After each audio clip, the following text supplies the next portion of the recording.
The book says the Hobbit wrote this book. Yeah. The author of this book was Tolkien. These are two different claims, about two different things right here. When academics say there were different sources for the text, it's not saying a plain reading of the text would get this. It's very clear a plain reading of the text would get this. But an academic reading the text, where you analyse different things, they claim will lead to these things. That's what they're saying. There's 2 points. First point is from what I understand, the old the Torah, the first 5 books, are what we call the Bible. They don't make the claim that all these 5 books, or from Genesis to Deuteronomy, is written by Moses. Within the texts themselves, there's places where Moses is commanded to write down certain laws or certain situations, but not write down what happened to Abraham, what happened to Noah, what happened to Adam, the creation of the heavens and the earth. I don't believe that claim is made with inside the books. But they're all one body of text. That's one. The reason why you no, it's one body of text according to yourself. No, according to how it's always been preserved and read and written. Preserved from when?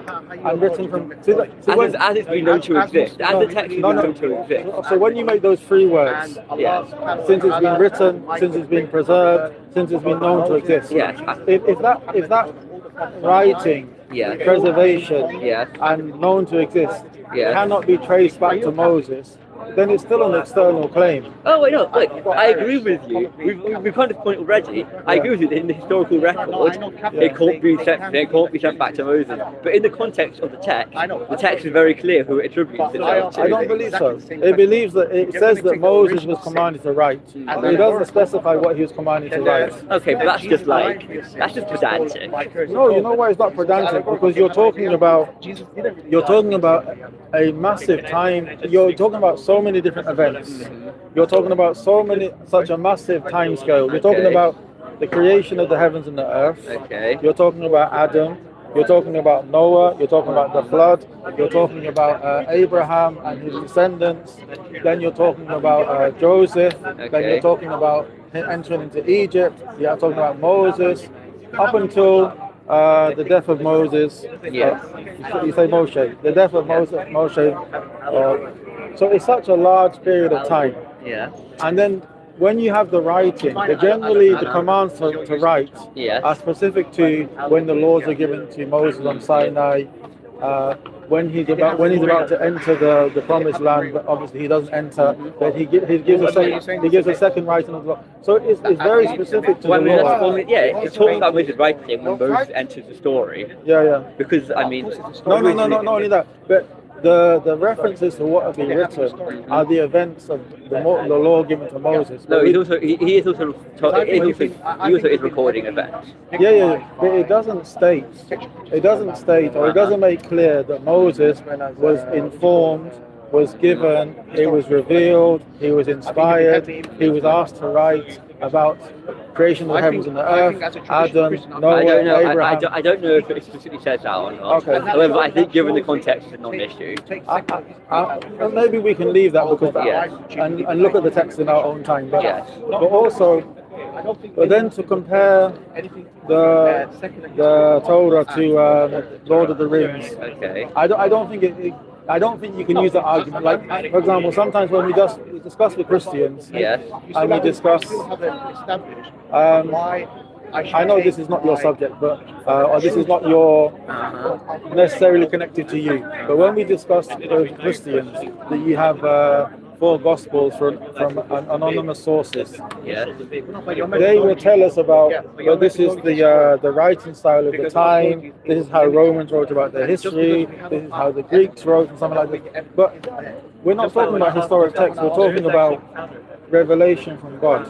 Revelation from God has to be much clearer than Lord of the Rings. That's like a very particular worldview, though, which is, I think, very... Wait. No, I'm sorry, because Lord of the Rings, everyone knows it's So why should I take my it's made up. Well, this is a different claim. We've moved on to okay, fine. I'll say we've moved on to a different debate here. Yeah. Which is your claim is that everything has to be very clear and neat, and revelation has to be something clear and easily definable. Yes. I don't think that's true. I don't see why that's the case. You don't think that God, the most merciful, the most knowledgeable, the all knowledgeable, the all wise, if his message affects us, how we should live our life, and what's going to happen to us after we die, do you think it would be unclear? I think it would be unclear. I think it would be something which evolves over time historically, and I'm opposed to fundamentalism of all types. Okay. And I think. What do you mean by fundamentalism? Fundamentalism is a belief. Well, fundamentalism is a few beliefs. Number one is literalism about the text. That's the main thing. I think the main thing is literalism, but there's also other aspects about it as well. It's connotations, like intolerance. Have you read and he's a top scholar. Some other things, I guess. But also I think it's very important to understand that everything has a historical context it comes from. The Quran, even, is not a timeless book forever. It doesn't come from. Some Muslims say that Allah was holding it in his hand before He created heaven. Like, I'm sorry. Sorry, before that. You know, when you say fundamentalism, for example, if we have a person who is willing to kill an innocent person because of their beliefs, this is fundamentalism. That's not extremism, fundamentalism. But it's a different term. Okay. But even if someone believes that I cannot tolerate living next to this person because he has a different belief than me, fundamentalism. But fundamentalism in terms of the truth is one and the truth should be definite, would you consider that fundamentalism as well? Well, maybe. I consider it naive. I think the world is inherently more complicated than that. I have a problem with people who think they have everything figured out because they generally don't. I don't think, I'm sorry, I don't think that because you accepted Islam, you have all the secrets of the universe figured out. You have to go to a book. No, we're not claiming that. Well, I think you kind of are. And some Muslims have claimed that historically. In fact, there's a big reason why the scientific method came from the West, even though in the Middle Ages. I don't think it came from the West. Yeah, because even though it did, the scientific method came from Francis Bacon in the 16th century. I don't think so. No, it did. Because even though I think it came from Al-Haythami, a Muslim scholar. That's what I've heard. I haven't gone into the subject a lot. The scientific method exists in modernity, we should say. Okay. The Enlightenment tradition starts in the 16th, 17th century in Europe. And the reason why, arguably, the Muslim world is very different from the Middle Ages. You know why it stopped developing? Because some Muslims made the argument. I think we're coming away from the subject here. It's important. Certain Muslims made the argument. Who said it's important? That's a bit of a fundamentalist view, isn't it?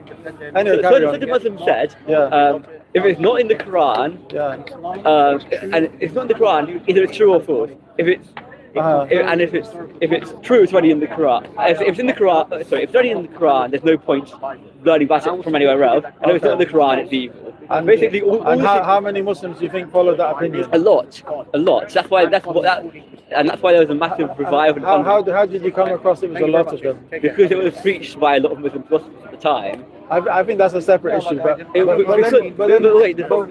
why do Muslims then study geography, algebra? They did in the Middle Ages. They don't now. The Muslim world isn't a bastion of academic excellence now, far from it. That's fine. No, but you're saying that they had this idea that only the truth can be found in scientific evidence, or the only truth in the world can be found in the Quran. But I'm saying that may be a very strange opinion which happened in a particular time. But that's not how the Muslim scientists and scholars looked at the Quran. Muslim scientists and scholars don't represent how Islam is practiced today. I don't think they represent how Muhammad practiced Islam. No. You're jumping points here. No, they represent how Islam was practiced in a very particular time period in history, which lasted a couple of hundred years. By everyone in that time period? I don't know by everyone, but it was a trend at the time. And how long was the time period? The Muslim Golden Age generally is. No. The time period when Muslims said you can only find the truth in the Quran. Oh, that's a lot of Muslims today. Even. I don't believe so. I've never met one.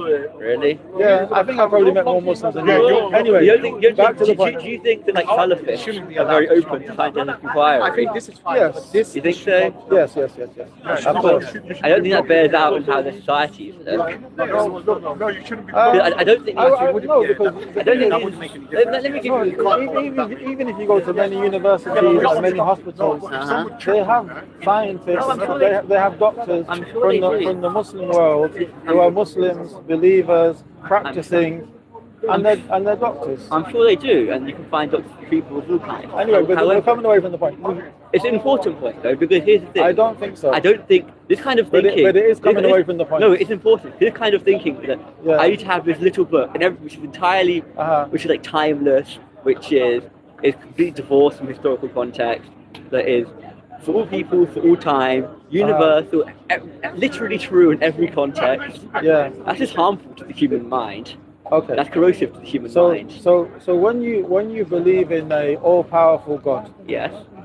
an all-knowing God, an all-wise God, Sure. who has created us for a period of time, a temporary period of time, and we have to leave this world and return back to Him.